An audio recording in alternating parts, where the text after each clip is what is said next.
is here? Dimple, switch on the video. Yes, ma'am. Anjali. Everybody has to switch on the video.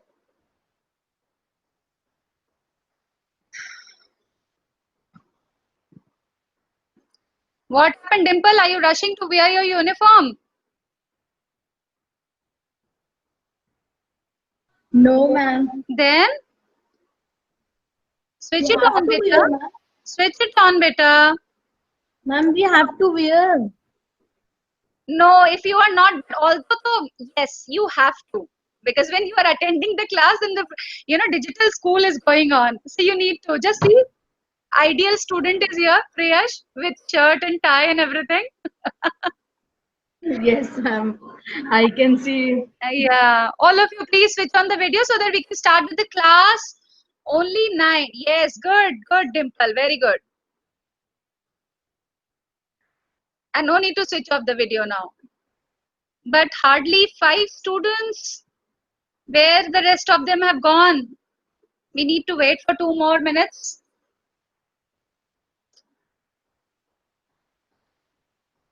So, have you all done the question answers till Indigo? Because I will be sending some more practice questions, extra questions that were asked in the board examination. So, if you have finished that part, then only I'll be sending you the new file today. Is it done? Yes, ma'am, on that day only. Okay, great. So quite possible today I'll be sending the another file because it had got some questions which were actually asked in the board. So especially the analytical questions, because I want you all to focus on that, because this chapter is quite important and it has got a weightage of 8 marks. So we need to know how to write the analytical question of 6 marks. So that's why I'll be sending that today. Okay.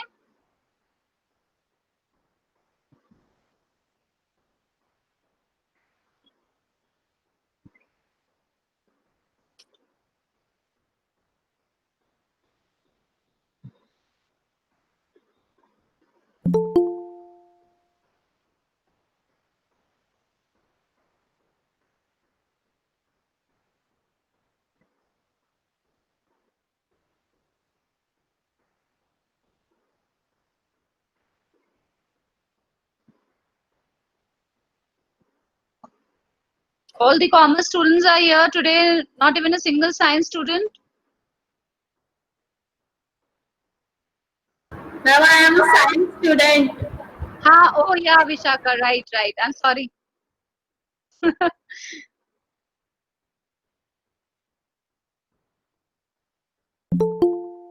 So actually, children, as I told you that today we will be once again starting with the chapter from the beginning, that is a thing of beauty. Okay, so I guess it's already 12:05, so let's begin.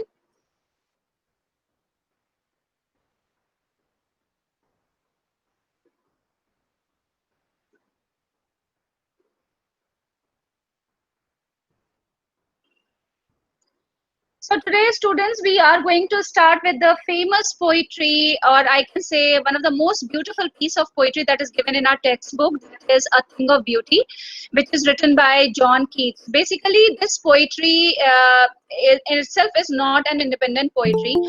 It has been extracted, or it's an excerpt from the lyrical ballad that is Endymion by John Keats. Okay. So before I proceed and before I start with the chapter poetry, let me show you something. Okay, so it's here, children. As you all can see, the first page of it, that is A Thing of Beauty, which is composed by John Keats. Okay, now you can see, here are some examples representing beauty. You all can see here that we have got a beautiful picture of Taj Mahal, which is an ultimate piece of monument over here. If we talk about flower, the most beautiful flower, that is the rose, which is here. Here you can see some of the this is the fresh water from the stream or from the river which is just flowing. So in itself it is so beautiful if you look at it, or if you see peacock dancing when it's about to rain. So it's all, these are some of the things which tells us about the beautiful objects which are around us. And when we see these beautiful objects, it gives us happiness, it gives us solace, it gives us pleasure, which we want to cherish all through our life. Because whenever we think about it, whenever we experience anything like this, and you store it in your memory, and it really gives you pleasure always. So this beautiful thought has been expressed by the romantic poet John Keats. So he was actually an English romantic poet, one of the main figures of second generation of romantic poet.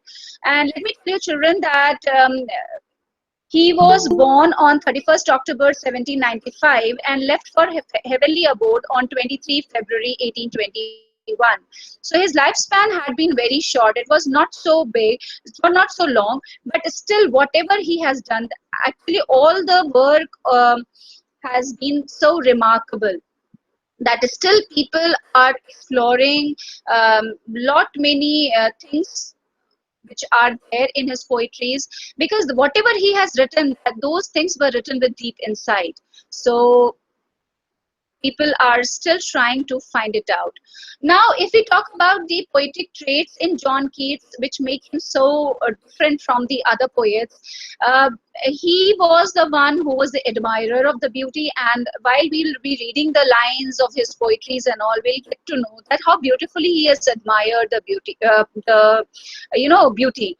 And then the second thing is that he had been called the romantic poet. He was actually the one who has presented the romance in a very beautiful form. And especially I should tell you one thing, that these romantic poets were actually in romance with the nature. So that's the reason that they were also called the nature poets, because whatever they have experienced or whatever they have seen around, they have beautifully written or expressed in the verses. Okay. So if we talk about romantic poetry, children, then this idea, this thought must be coming to your mind, that what is romantic poetry? So these are some of the elements which make romantic poetry different from other, because there are various forms of poetries which were written and which are written till date. Okay, but if we talk about romantic poetry, these are some of the elements which are present over there. That is, the first of all, it's the imagination. The imagining power of the poet is really so profound, so good, that whatever the poet wanted to express, it really appears to be so realistic. Then it has got blend of emotions in it. So while we'll be reading the lines of the poetry, we'll find that it's beautifully blended in the lines of the poetry. Emotions are there. Then obviously there will be description of nature, because as I told you that they were actually, these romantic poets were in romance with the nature. So definitely there will be the introduction or the explanation about the nature. Then individualism. Individualism is another important element of romantic poetry. Then we have pastoral life, children. So pastoral life, actually all the countryside, or where you can see the pasture land and all, you will come across all that over there. Then symbolism. Symbolism is also there in the poetry, means whatever the poet wants to express, that is expressed with the help of symbolism. Then we have the next element, which is really very important to be taken care and noticed about this romantic poetry, is the description of the things in a very profound manner. Okay, it's not only means when he is taking care of symbolism, that means the insight of the poet is actually presented with the help of the symbols. Okay, and that is why the poets basically take care of the literary devices, the poetic devices that he uses over there. Now, as far as Keats is concerned, there were various forms of his compositions. He has written odes, he has written lyrics, he has written ballads and sonnets. Okay, so he has written various different forms of the things. Now let's moving on to this poetry that is A Thing of Beauty. So as I told you children that it is an excerpt of famous lyrical ballad Endymion by John Keats. It focuses on the storyline that a shepherd was beloved by the moon goddess Cynthia, and it is all about it that he was trying to seek her, trying to find her, and he had been to forest or deep into the sea but could not find her anywhere. And that is why the opening line, this poem opens with the line, "A thing of beauty is a joy forever." So that is what it is trying to justify over here when we will be proceeding with it. Okay, so you can see here that this is the actual poetry, or I can say this is the excerpt from this lyrical ballad, A Thing of Beauty. So here you can see the very first line, "A thing of beauty is a joy forever. Its loveliness increases, it will never pass into nothingness, but still will keep a bower quiet for us." So children, as you see, you can see the depth of the thoughts, the feelings which poet has tried to express over here. So I'll be doing the paraphrasing, and I'll be explaining you each phrase and each line, and will be telling you that which poetic device is used over there, what is the intention of the poet, what the poet wants to highlight here. So that we'll be proceeding, and I will be explaining you one by one each and every line. Okay, so let me proceed to the another slide.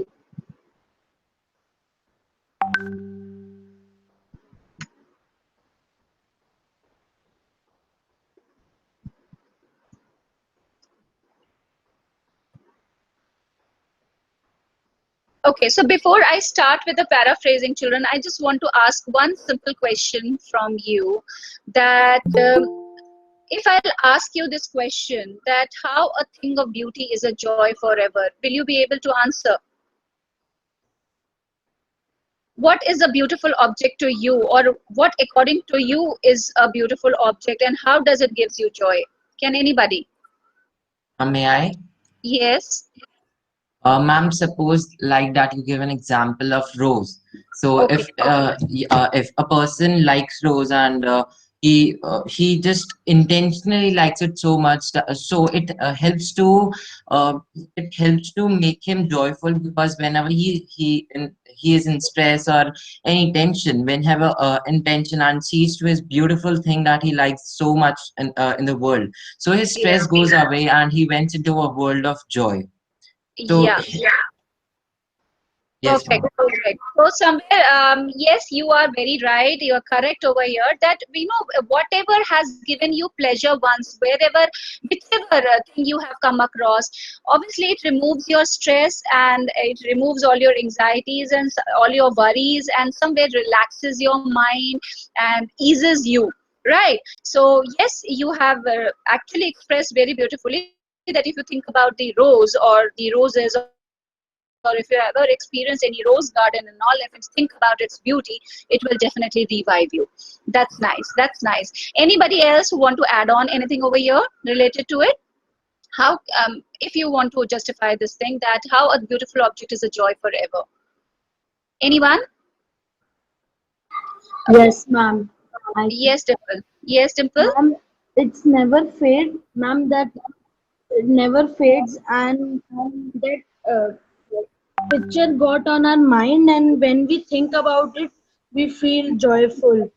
Exactly. Means it leaves an indelible imprint on our mind. It is there very much. Okay. So when the Yes, thing is imprinted on your mind, and obviously whatever is beautiful, whichever thing is beautiful, it is going to be imprinted in your mind. And once it is imprinted on your mind, definitely it will always give you pleasure. Okay. So, and definitely it will never fade away. It will never pass into nothingness. So as we will proceeding with the lines, and you will be understanding what poet actually wants to tell us with this single statement, that a thing of beauty is a joy forever. Okay, so let's start. So as I've told you, children, the poem A Thing of Beauty is an extract from his long poem Endymion, a poetic romance. This poem is based on a Greek legend. So children, it's a backdrop and you should know about it, that this Endymion is basically a Greek legend in which Endymion, a beautiful young shepherd and a poet who lived on Mount Latmos, had a vision of Cynthia. He happened to see this moon goddess Cynthia, who was actually very, very beautiful. And he was truly enchanted because he got charmed by her beauty. So the enchanted youth resolved to seek her out, and so wandered away through the forest and down under the sea, because he just wanted to see her. He wanted to meet her again, because she was so beautiful. Because whatever beauty you experience, one you yearns to experience it more and more. So that was a scene with Shepherd also. So he wanted to meet her, and that is why he started wandering all through the forest and down under the sea, so that he can find her and he can have the pleasure once again of looking at that beautiful goddess Cynthia. Okay. So this poem, A Thing of Beauty, is an extract from Keats' poem Endymion. In this poem, John Keats depicts that a thing of beauty is a joy forever. So children, this is the basic theme, this is the basic idea behind all this. So you need to know about it, that a thing of beauty is a joy forever. A joy even in the mirth of diseases. Suppose if you are engrossed with worries, problems, diseases, but then to this beautiful object has got the power to release your pain, to provide you pleasure and happiness. Okay, it will somewhere remove your sufferings and disappointments of life. So really beautiful object or anything which is considered as a beauty has got the power to remove all kind of disappointments. So the joy of beauty comes to a man through his senses. Obviously, whatever we see, we hear, we feel, actually those are the things which help us to understand which is a beautiful object. Okay, so here in this particular piece of poetry, we'll find this, that he's excited by the beauty of external world and therefore have wonderful and delightful experiences.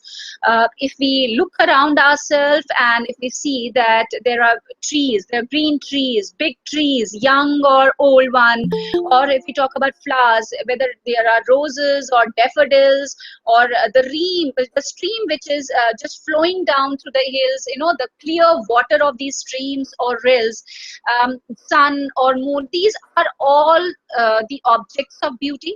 Okay, so somewhere he has extracted or he has listed the few for us, and he has tried to tell us that how these could be considered as a beautiful object. Now let me tell you, children, when we will be proceeding towards these lines, we will be actually finding out the symbolism which is present over there, and we'll get to know that why these things are considered to be as a beautiful object and how these things are providing joy to us forever.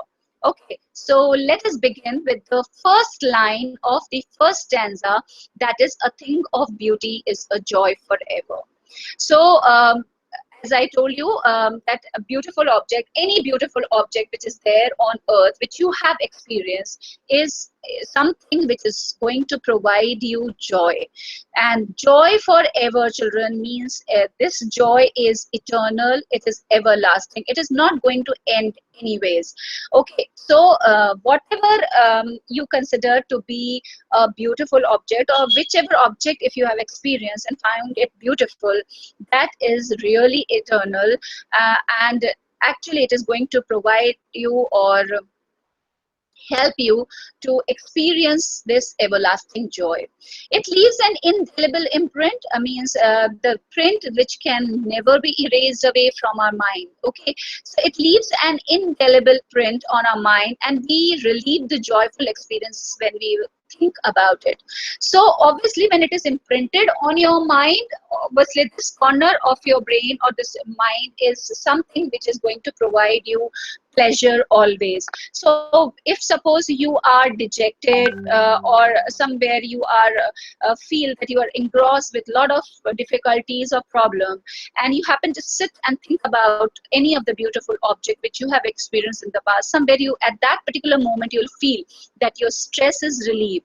You are feeling as if that the anxiety is not there. You feel relaxed, and this beautiful object has got the power to release all this pain.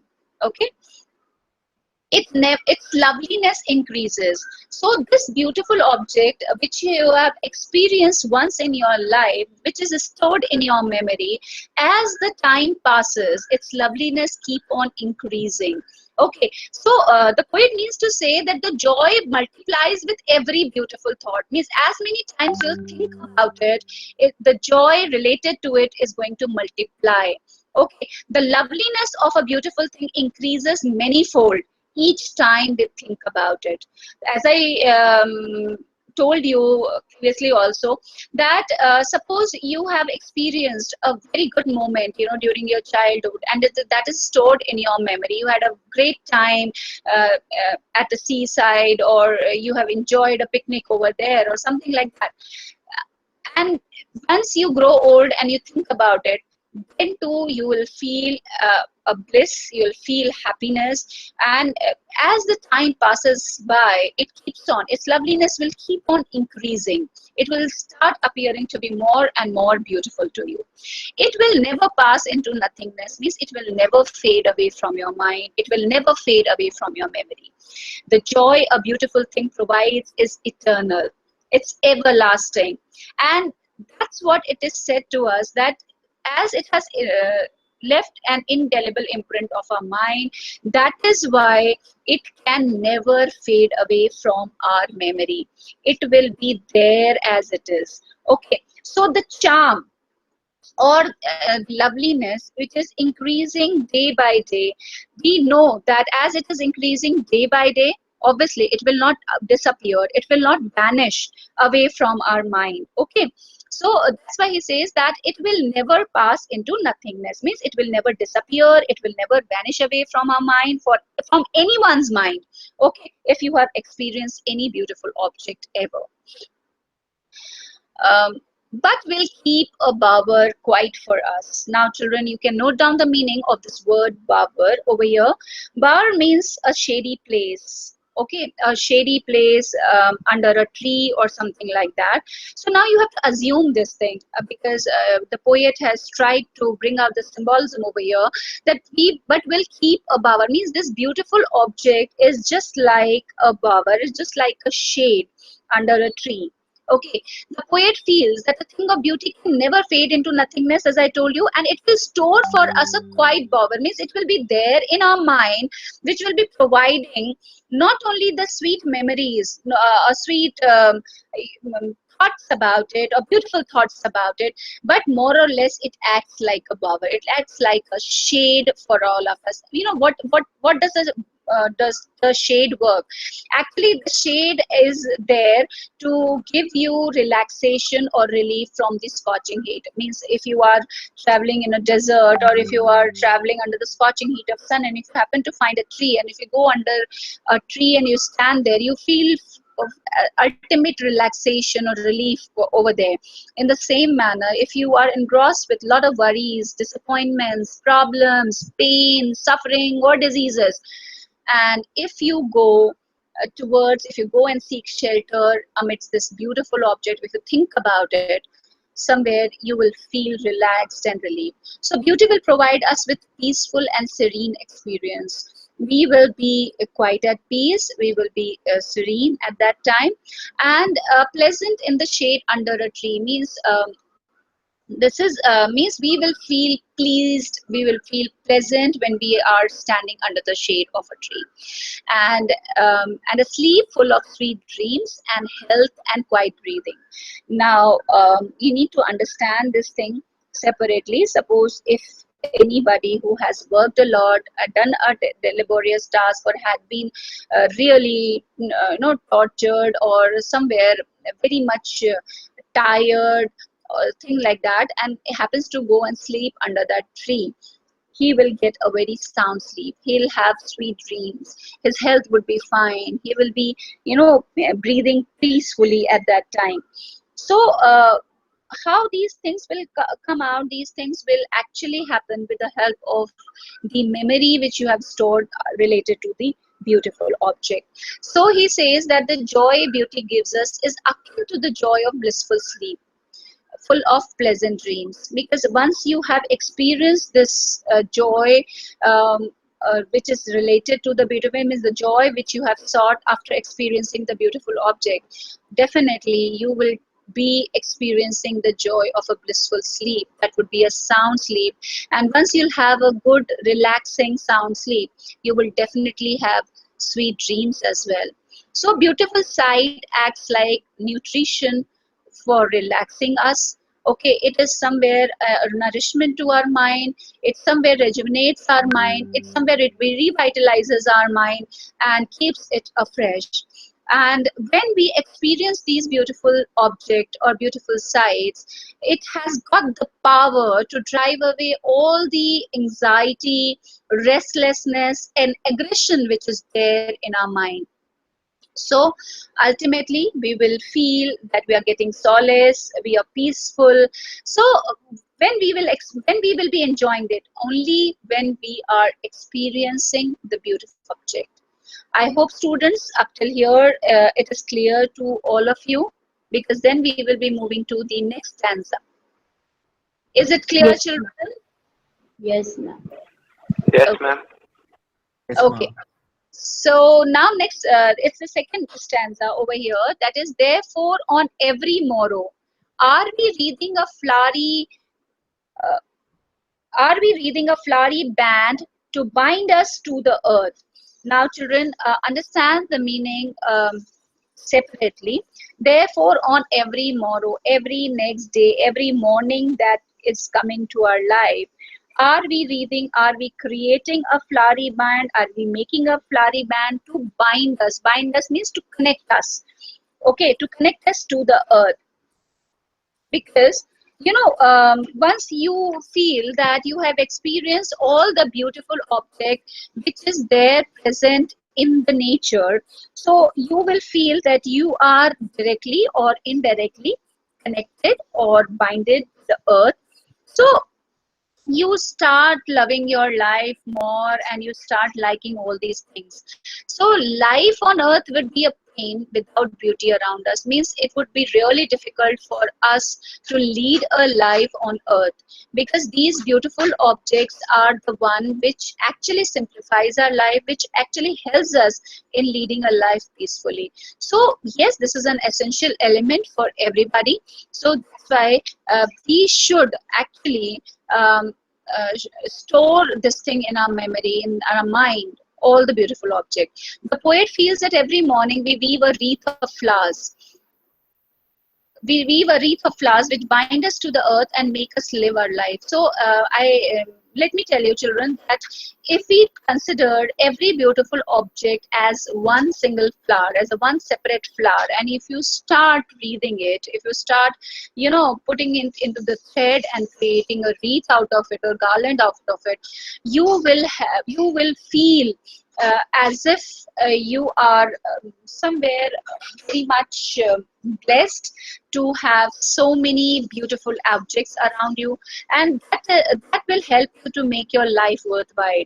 You'll be happy to lead a life which has got such beautiful objects around you. Spite of despondence. Now here, spite of despondence. Despondence, children, you can write down the meaning of despondence. Despondence means loss of hope. Okay, so spite of despondence means spite of losing all the hope of inhuman dearth. Okay, so dearth basically means scarcity. That will be moving further. So spite of despondence means life is struggle. Okay, life is just like a struggle for all of us, where man often suffers pain and loss of hope. So this particular phrase or expression actually refers to the sufferings and hopelessness of man, which experience at various junctures. Suppose if you are facing any failure in your life, suppose you have worked very hard and you have not achieved to the desired goal. So that is the moment, or it is that juncture of life where you feel that you are suffering, or you feel that you somewhere feel that you are in cross with disparity and all. So at that moment, this is going to be a great help. This beautiful object is going to be great help of the inhuman dearth of noble natures. Because see, if we talk about this, there are many people who are very selfish, self-centered by nature. Okay, because in today's scenario, everybody want to be ahead of the people, and just because of that, they are very much self-centered, they are very much selfish, and they just think about themselves only, and they can go to any extent to get their desires fulfilled, or they can get to achieve their aim or goal. So actually, if you see such people around you, yes, you will be troubled about it. But there are few noble people who have risen above their petty differences. They do not have any differences in their heart or mind, and they have shown magnanimity and generosity. Means they are there. They are very much kind-hearted. They have got big heart, and they are there to help others. They do not. There is no place of selfishness or self-centeredness in their life, in their heart, in their mind, and that is why they are the one who are somewhere assisting the others, helping out the others. So somewhere, if you see such people, okay, obviously those people are can be considered as beauty. Okay, so yes, if you think about it, you will feel optimistic. So this earth, there is surely a dearth or shortage of such noble soul. We all know that in today's scenario, there are rarely few people who can be called as noble ones. Okay, so but we should not lose hope, and if we see the beautiful object around us, somewhere we will feel that there is a hope, optimism is there. Okay, so the next we will be proceeding, like in spite of despondence of the inhuman dearth of noble nature of the gloomy days. Now gloomy days, obviously the days which are full of sadness or sufferings, when suppose if you have come across any of the failures, or if you have come across any of the bad experience in your life. So yes, life has got both the things. Means you have to experience happiness, you have to experience sorrow, you have to experience success, you have to experience failures. So all in all means both the things go hand in hand. You have to experience both the things together or simultaneously. So poet wants to say that our life is a struggle for success, and our path towards success gets abstracted by the deceit and selfishness of a colleague. Because suppose if you're working very hard and you have got some people around you that they are taking undue advantage of your generosity, of your selflessness, or your pure heart, quite possible you may get hurt, you may feel bad about it. Okay, but and that will turn you gloomy and sad, but no need to feel so bad about it, no need to feel dejected or despaired about it. So but because for everything there is a ray of hope in the form of beautiful object, of all the unhealthy and over darkened ways made for our searching. So now the poet proceeds with this thought that of all the unhealthy means unpleasant, and over darkened ways, children note down the meaning, evil or wicked behavior of people. Okay, so if we look around and if we find that we have got some of the unpleasant people or some of the wicked people or evil one who have got such behavior that they are so selfish, they are so self-centered that they are thinking about themselves only. Okay, so obviously that will lead us to a search for truth. So made for our searching. Made for our searching means to search, to move ahead, to search the truth. Okay, So the unhealthy and overdarkened way refers to the trials and tribulations in this journey of life that we experience. Okay, as I told you, the success and failure go hand in hand. Simultaneously, we have to experience both the things in our life. And basically, whenever we experience any of the failure, or whenever we experience any hard time, or anything which where you feel that you are not successful, basically that is a testing time for you. That is a trial you are going through. So lots of faith and disappointments are the result of our making.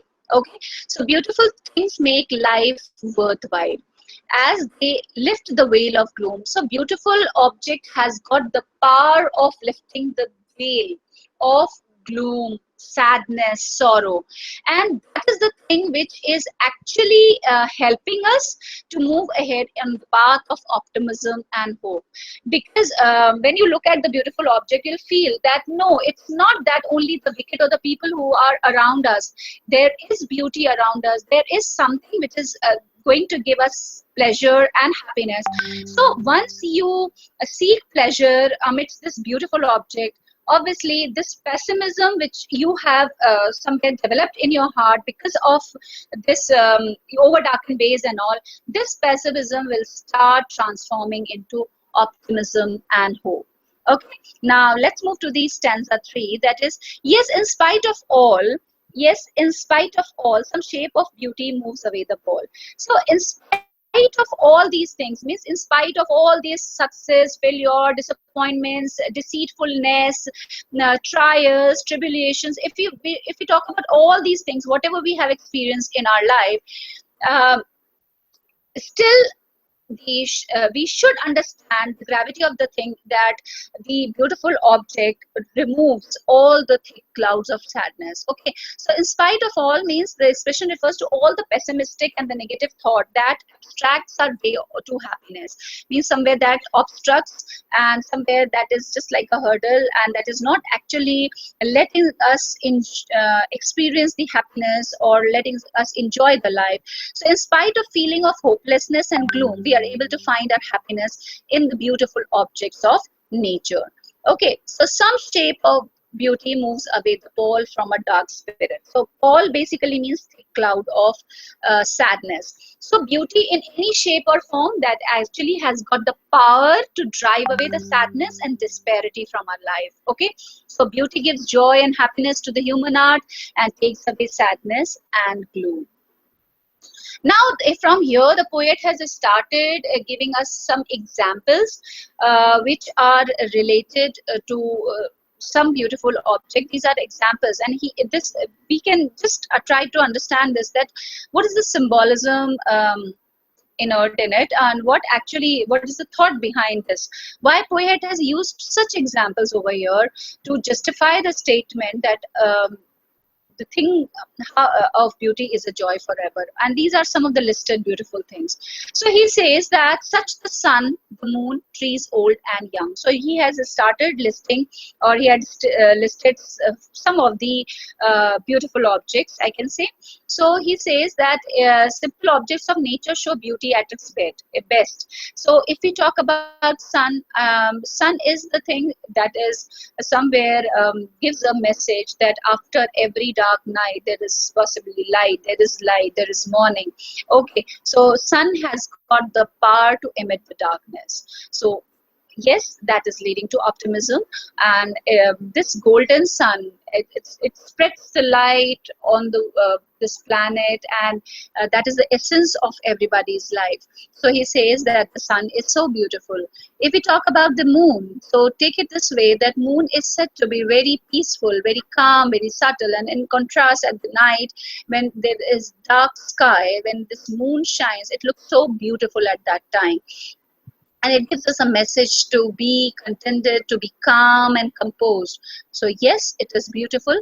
If we talk about trees, old or young, old trees are the one which is giving shade since so many years, or providing food, or it is useful to so many. And if we see at young trees where the leaves are sprouting, it appears so beautiful and is ready to serve the human or to serve the others, So if you look around, it's not only the sun or the moon, it's the trees also, whether it's old or young, everything is beautiful.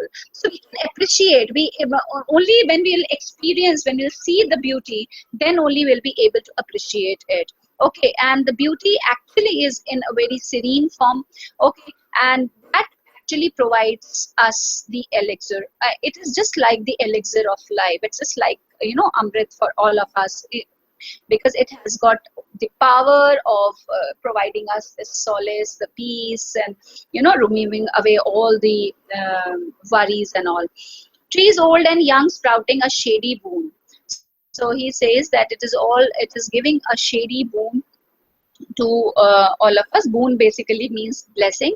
So tree, yes, as I told you, that it is there to help us all, and it is helping the others, providing the shade to the one who is very much wearied, very much troubled, or has experienced the heat and all. So it's there to provide the shady boon. Okay.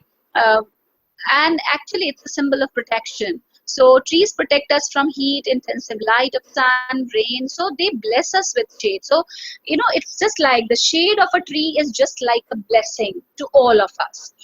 Then if we move ahead, then it says, for simple sheep.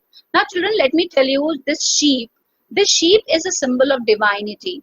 And let me tell you that how it is a symbol of divinity, because if we talk about Jesus Christ, so Jesus Christ was a shepherd, and he always considered that his sheep were his flowers. He used to always carry the sheep, and sheep are said to be the most timid animal. So he says that if you look at this sheep, they are so timid, they're so innocent, they're not harming others, they look so beautiful. So, and plus there is a presence of divinity over there. Means once you look at the sheep, you will feel that it has got some divine power. So divine beauty is there. So yes, though it appears to be a simple sheep, but still it has got divinity. So we can find the beauty in it. And such are daffodils with the green world they live in. So daffodils, as I told you earlier also many times, that daffodils are the big golden yellow flowers. They are very, very beautiful. So the poet says that when you see that the daffodils are growing, and in contrast where there is green meadows or green fields and all, they look really very, very beautiful. So meadows and pastures are beautiful and support life. So they are the ones also, because if there won't be any pasture, so what about the cattle who are grazing, or the animals who are there? And in fact, these meadows also add really beauty to the nature. So he says that true joy and happiness can be enjoyed by looking at the daffodils in these lush green meadows and pastures. So, in contrast to that green, these golden flowers appear to be really very beautiful. And plus, if you look at these flowers are already in itself so beautiful that you will never be able to forget its beauty. So that's why he says that such are daffodils with the green world they live in, and clear rills that for themselves a cooling covert make against the hot season. So here poet says that the clear rills means the stream of the rivers. When it get originated, and when it comes down through the hills towards the plain, the water is so pure, so clear, that even you can see the stones and all, or the pebbles underneath that. So the clear rills refers to the rivers and the streams who are just running down, flowing down the mountains and the hills. So their beautiful sight gave a cooling effect which provides respite in summer. Okay, so children, covert means the area of thick low bushes and trees. So when you see this river or a stream flowing through that, that will actually provide you bliss. And if you have a sip of water of this clear rill, you'll feel ultimate happiness, relaxation, and contentment. Okay, and Then another symbolism that he has used, that against the hot season, the mid-forest break, rich with sprinkling of fair musk rose blooms. So he says that poet enjoys the nature's beauty in thick forest undergrowth also. It's not that forest is so dark and not so beautiful. If you go amidst that, you will find beauty over there. And if you find that the musk rose blossoming, blooming over there, so those pink roses, those cluster of roses blossoming over there in itself is a beauty. Okay. And the last symbolism which he has used over here is, and such too is the grandeur of the dooms. He says that if we think about the splendidness, grandeur means the splendidness, the beauty of the dooms. Dooms is the doomsday is that day when this complete, you know, humanity or the the all the human beings life will come to an end. We all will be standing in front of the God for the judgment day. So this day, so if you think about the grandeur, if you think about the splendidness, if you think about the beauty, then that too the doomsday is also having it. So growth and decay march hand in hand, means that whosoever is born on earth has to grow and has to die one day. So growth and decay obviously go hand in hand, and these are the two vital aspects of life. Okay, so